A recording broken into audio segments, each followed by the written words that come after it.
Hi everyone! Short review lang nitong mga handheld fan na nabili ko online. So, itong una kong binili yung Aurashare. Then, sinubukan ko tong NSS Plus kasi parehong-pareho sila. Siguro same manufacturer, tapos parang rebranding lang. And ito yung pinakamura. Ang brand nito is Woji handheld fan. Ito yung box niya. Yan. Ito mura lang to. Parang nasa 150 ko lang siya nabili. Sinubukan ko lang siya and ang tingin ko ay okay naman din siyang gamitin. So, una akala ko sira ito. Dahil ayaw niyang ma-on. Makikita lang yung battery percentage niya. Yun pala, double tap siya dapat. Double tap o double click. So, ito, tahimik siya. Yan. Parang walang masyadong ingay na nagagawa. Tapos ito, may papompoms tayo ng tissue. Para makita natin yung tangay ng hangin. So, halos wala. Pero, yung range or yung wide range ng kanyang hangin ay mas malawak kasi nga mas malaki siya compare sa ganitong maliit. Ito naman, yung 20 niya ay malakas na rin. Sige, pag-compare natin siya. So, yan, naridinig nyo, sobrang lakas ng tunog. Ito yung kanyang 20. Yan, umaangat halos yung kanyang tissue. Dito naman, teka, nagkakatamaan sila eh. Ganyan. Wait. Dali. Yan. Umaangat pa rin naman. Tapos dito, ganyan siya kalakas. So, konting-konti lang yung kanilang difference. Diba?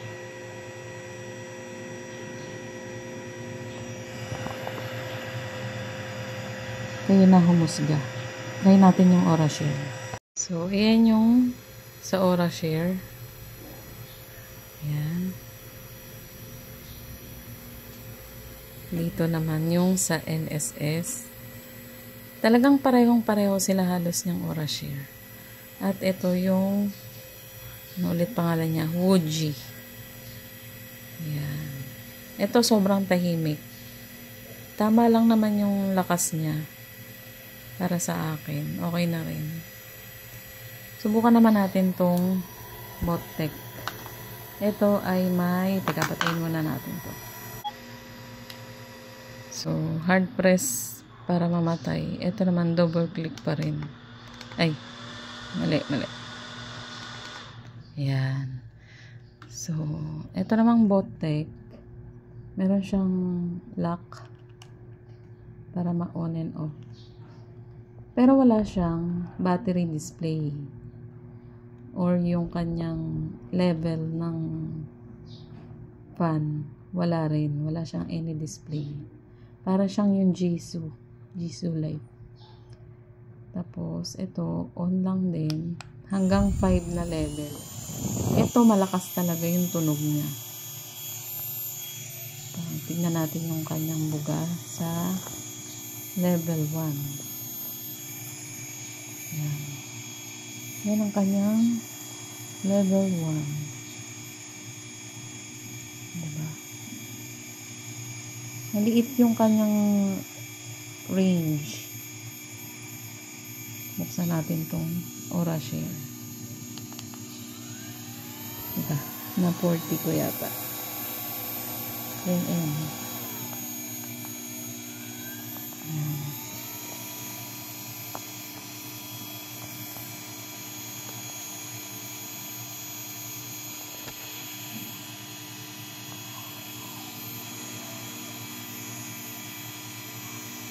Si Bottech malakas pagka yung mga level 2. Ayan, kaya na po ang humusga.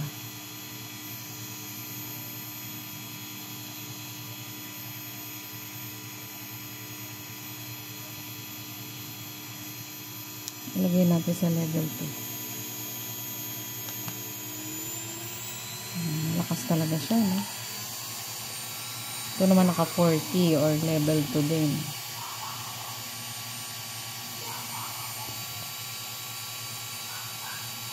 Todo natin.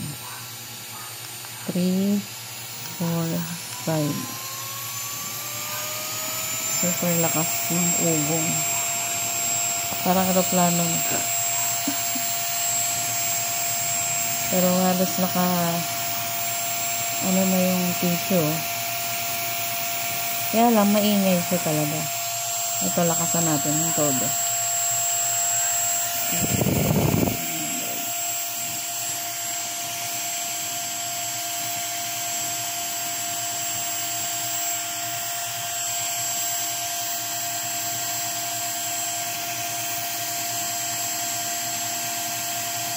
Ayan. So, patayin na natin. Ingay niya, no? Ito talaga sobrang tahimik.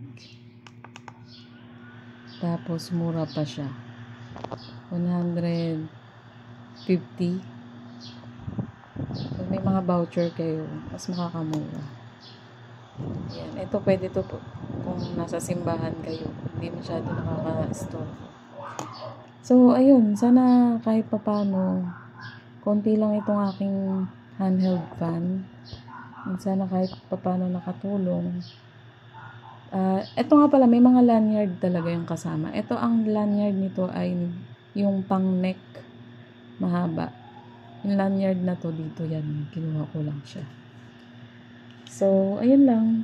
Maglalagay ako ng link sa description or sa comment section kung sakali man gusto nyo mag-purchase ng ganitong klaseng handheld fan. Para sa akin, okay itong Aura-Share or itong NSS. Lagay ko na lang po yung mga prices niyan. Yan, lalagay ko dito sa kanyang screen. And, yun. Tsaka may kasama siyang Type-C na cable. Itong NSS, mahaba yung kanyang cable. Parang half meter ata yung kanya. So, yun lang. Sana nakatulong po sa inyo. Thank you for watching. Bili na lang kayo doon sa link. Sa description yung kanyang link. Bye!